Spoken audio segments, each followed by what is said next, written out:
necesita ni siquiera un abogado. Lo que sí necesita es un profesional que sepa, que puede tener la oportunidad de estar dentro de los Estados Unidos sin tener ningún tipo de problema. Pero si vas a República Dominicana o al país que tú tengas de procedencia, vas a tener problemas, o cualquiera de estas categorías que en su defecto, un momento muy interesante de la población que tiene que tener mucho cuidado al momento de hacer una solicitud de un asilo afirmativo, quieran quedarse porque se le dio un permiso para venir de turismo, de personas de algunos países. Saludos, queridos y apreciados amigos. Martín de este lado, consultor de la oficina Migratory Process, y hoy quiero tratar un tema bastante interesante, bastante importante, y creo que es un tema que se está convirtiendo en una tendencia de manera secreta, de manera discreta, sobre la base de un tipo específico de solicitantes de asilo que no se había descubierto todavía. Y es que, como todos saben, el asilo se divide en dos grandes categorías. La solicitud de asilo se divide en dos grandes categorías. La primera gran categoría es la del asilo defensivo, y la segunda gran categoría es la del asilo afirmativo. Y para quienes no tienen conocimiento sobre estas intríngulis técnicas, sobre lo que tiene que ver con el asilo, le vamos a dar una explicación para luego entonces explicarle lo que está sucediendo con aquellas personas que están solicitando asilo afirmativo. El asilo defensivo es un asilo que lo solicitan fundamentalmente las personas que llegan a una frontera, se entregan y entonces son puestos a disposición de una corte para que la corte decida si esa persona puede aplicar para una oportunidad de asilo dentro de los Estados Unidos. Una persona llega a la frontera de Estados Unidos con México, por ejemplo,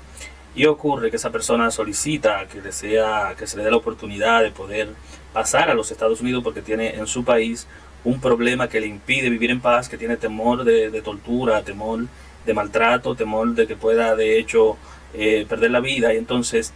la responsabilidad discrecional de la gente que está en ese momento para atenderle es o decidir si le cree y le permite pasar para que discute ese caso que le dijo a ese oficial en la frontera, ya sea del UCI, del ICE o de cualquiera de las oficinas que tienen que ver con el área de inmigración, o en su defecto sencillamente decide deportarlo, decide no permitirle la entrada, y entonces esa persona se va inmediatamente a su país sin haber tenido la oportunidad de pisar suelo americano, o probablemente se le tramita una orden de deportación entrándolo a suelo americano pero a una cárcel, y de ahí entonces conducirlo a su país de procedencia. En el caso específico de que se le permita la entrada y esa persona decida y esa persona entre a los Estados Unidos, entonces estaría de inmediato en un asilo defensivo que se tramita frente a las cortes de los Estados Unidos, y en donde esta persona debe hacer en un juicio contradictorio con abogados que se encarguen de ir a defenderlo a la corte si el juez decidiera o no. Es decir, estos abogados pelean, luchan y discuten para ver si el juez decide o no darle la oportunidad de continuar en Estados Unidos y de pelear sus casos en Estados Unidos. Pero hay otro tipo de solicitud de asilo, ese es el asilo defensivo, que es el asilo afirmativo, y de este es del que queremos hablar un poco más hoy, porque el asilo afirmativo lo solicitan aquellas personas que no tienen ninguna necesidad o ninguna solicitud de ir a corte. Los grandes grupos son aquellas personas que, o en su defecto, vinieron a través de la frontera, pero que no se entregaron, vinieron por los montes, no se sabe que están acá, no están siendo procesados con una orden de deportación por vía de una corte, o aquellas personas que vinieron en barco como Polizonte, aquellas personas que vinieron vía Yola. Todas esas personas que no tienen una obligatoriedad de ir a una corte entran inmediatamente a un asilo afirmativo. Pero también entran a un asilo afirmativo aquellas personas que vinieron con visas y se quedaron dentro de los Estados Unidos. Entonces estas personas, si en un momento determinado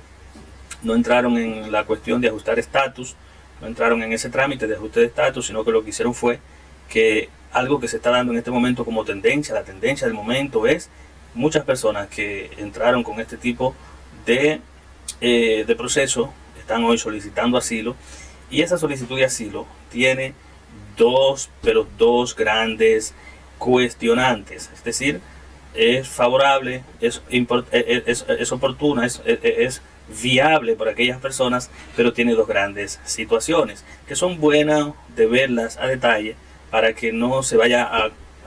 para que el aplicante no vaya a entrar en el problema de cometer un error. ¿Por qué? Bueno, porque se puede solicitar un asilo afirmativo. No existe ningún tipo de problema con que la persona, al solicitar su asilo afirmativo, tenga que ir a presentarse frente a un juez en la primera fase de su solicitud, sino que a donde solicita es directamente al UCI, y entonces con quien se tiene que sentar es con un oficial. Este oficial de UCI entra en un debate de preguntas y respuestas con este aplicante de asilo, y en principio no necesita ni siquiera un abogado. Lo que sí necesita es un profesional que sepa realmente cómo traducir de manera profesional lo que se va a decir ahí en ese juicio, en ese debate, en esa cita que se le va a hacer a ese aplicante, y entonces debe responder todas las preguntas y convencer a ese oficial de que esa persona, de que él realmente está apto para recibir ese asilo. Y entonces esto tiene dos elementos que son fundamentales. El primero es que es probable que en ese mismo instante el oficial de asilo, el oficial de asilo del UCIS te dé la oportunidad de tú ganar tu caso. De lo contrario, si tú no ganas tu caso, entonces aquí viene lo más difícil, lo más tremendo, y es que si tú no estás todavía dentro de la oportunidad del tiempo que te dieron de tu visa, es decir, vamos a suponer que tú entraste a los Estados Unidos, tú tienes 6 meses para tú estar aquí de manera legal, te pasaste de los 6 meses y tú puedes hacer tu solicitud, y si la hiciste, entonces lo que va a hacer el oficial es que te va a mandar a la corte. Si todavía no has completado los 6 meses, entonces el oficial lo que va a hacer es que en su defecto te va a permitir, te va a negar tu asilo, y sencillamente tú podrás completar el tiempo que te falta dentro de los Estados Unidos. Vamos a suponer una persona que vino con una visa de periodista, duró 1 año, la visa es de 2 años, todavía tiene 1 año que puede tener la oportunidad de estar dentro de los Estados Unidos sin tener ningún tipo de problema. Pero si solicitó a los 2 años y entonces le fue negado su asilo, lo que hace inmediatamente el oficial de UCI es que lo pone a la disposición de la corte para que la corte se encargue de ver si su caso puede ser ganado allí, o para más bien ponerlo en una orden de deportación frente a la corte. Entonces esto tiene esos dos grandes temas, porque si el oficial te dio la oportunidad de quedarte, excelente, ya tú tienes tu asilo ganado, tú no tienes ningún tipo de problema. Pero si el oficial te negó en la corte de UCI, en las oficinas de UCI, esa solicitud que tú hiciste, entonces tú tienes que ir, igual que cualquier persona que vino por la frontera, a pelear tu caso dentro de las cortes, y ya con una orden no con una orden de deportación, porque el oficial de UCI no te pone en orden de deportación, pero sí ya vas a pelear una deportación dentro, y puede obviamente el oficial de UCI también ponértela, pero no es el caso más frecuente que se haya visto. Pero sí, en el caso de lo que son las cortes, ya tú tienes que ir a pelear, y si perdiste ahí, perdiste de nuevo, perdiste otra vez, entonces sí ya hay para ti una orden de deportación que probablemente no se había activado hasta tú no decidir hacer una solicitud de asilo mediante el UCI, porque entraste con visa. Y esto obviamente es un tema bastante amplio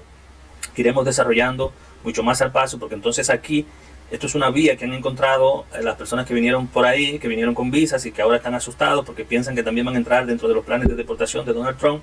y que entonces, buscando alternativas rápidas, ya que no han hecho un ajuste de estatus, están buscando alternativas como esta que podrían ser viables siempre que exista un caso fuerte, pero que si se da la situación de que el caso no es fuerte y entonces el oficial de UCI no te cree, entonces vas a tener que entrar a un momento de muchísima más incertidumbre, que es tener que estar presentándote de manera permanente a las cortes, para que en las cortes entonces se decida lo que se va a hacer con tu caso. Si me preguntasen a mí, como lo han hecho una cantidad de clientes que han ido a mi oficina con este mismo discurso, con esta misma solicitud, eso es una decisión muy personal de la persona que va a hacer la solicitud, en este caso del cliente, pero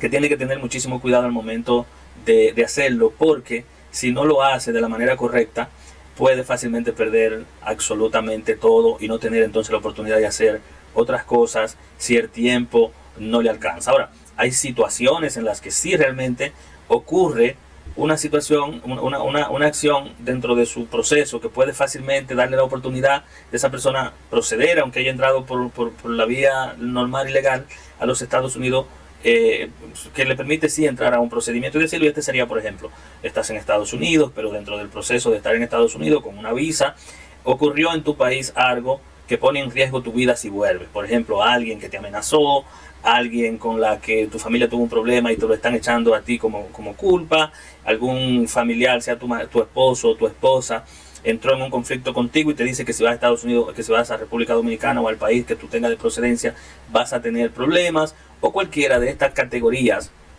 que en su defecto normalmente pueden ser problemas que se dan a fin de temporada,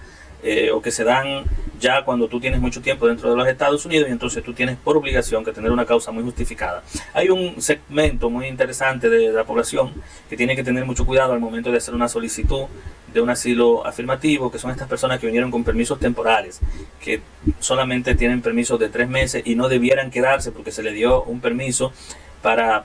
venir de turismo, de personas de algunos países que se hacen ciudadanos, por ejemplo de España, o se hacen residentes de España, y entonces por esta vía tienen la oportunidad de llegar a Estados Unidos. Tienen que tener mucho cuidado porque estos casos se revisan de manera muy minuciosa, y entonces si te dicen que no, puede fácilmente tener problemas para otros tipos de beneficios migratorios que pudieran ser la vía que se busque antes de hacer una solicitud de asilo. Con esto no se dice que no se haga, porque cada caso hay que estudiarlo de manera bien cercana y con una rigurosidad que tenga los niveles de posibilidades, y que entonces al evaluar que sí existen esos niveles de posibilidad, entonces se pueda someter con toda la documentación que compruebe que realmente el aplicante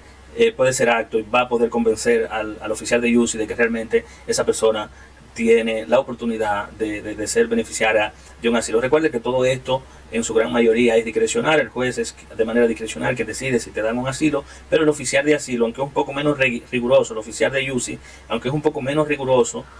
pero también vas a tener que convencerlo y te va a hacer muchas preguntas y no te puedes equivocar en ninguna de las preguntas que te van a hacer, porque de equivocarte entonces te delatarías y probablemente pensarían, aunque no sea así, que estás tratando de tener un beneficio a través de una falsificación de un testimonio o a través de mentirle al UCI. Esto obviamente dentro de los Estados Unidos ustedes saben que es un poco complicado. Espere nuestro contenido y si quiere suscríbase a nuestro canal. También si quiere puede consultarnos cualquier tipo de proceso y nosotros inmediatamente le enviaremos la respuesta, y si desea también